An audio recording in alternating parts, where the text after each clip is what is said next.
What's up, guys? How are you? How are you doing? How is it?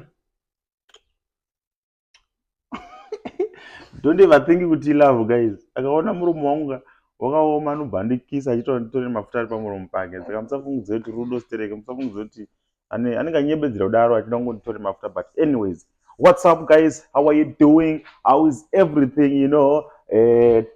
Nhasi musi wa14 March, vachiri kuremember mwedzi uchipera, mwedzi waFebruary, takauya pano tichiti guys ngatiitei challenge yaKuku naKiki song, you understand, tichiti tichawinisa 1000 rands musi wa14 March, tikazodzoka after 3 days tichiti pawedzerwa 500 kuti iite 1500. You guys vanhu vakaparticipate vakawanda, and we really appreciate your love and support. And song yakafamba, vazhinji vakadownloada song vanoridza kumba kwavo, mafoni everywhere. So guys, we really appreciate. So pane couple yakawina yakaita malikes akawanda kupfuura vamwe. Sekuwirirana kwatakaita takati tiri kuwinisa anenge aita malikes akawanda kupfuura vamwe, saka tatorapa mari yavo nhasi chaiye and vari kufara. So guys, takanzwa futi kuti vanenge macontent creators, so ivo vati guys tikuda kuita toda kutendawo vanhu vakalaika video redu kuti tinge tichiwina.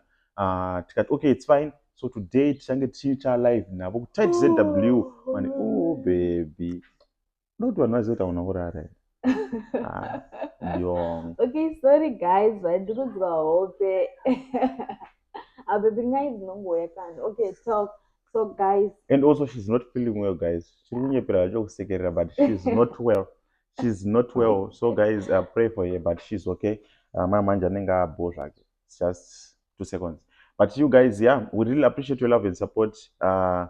Tokutendai guys, and tiri kuuya negood news. I think nhasi tiri kuuya negood news to those vanogara vachichema.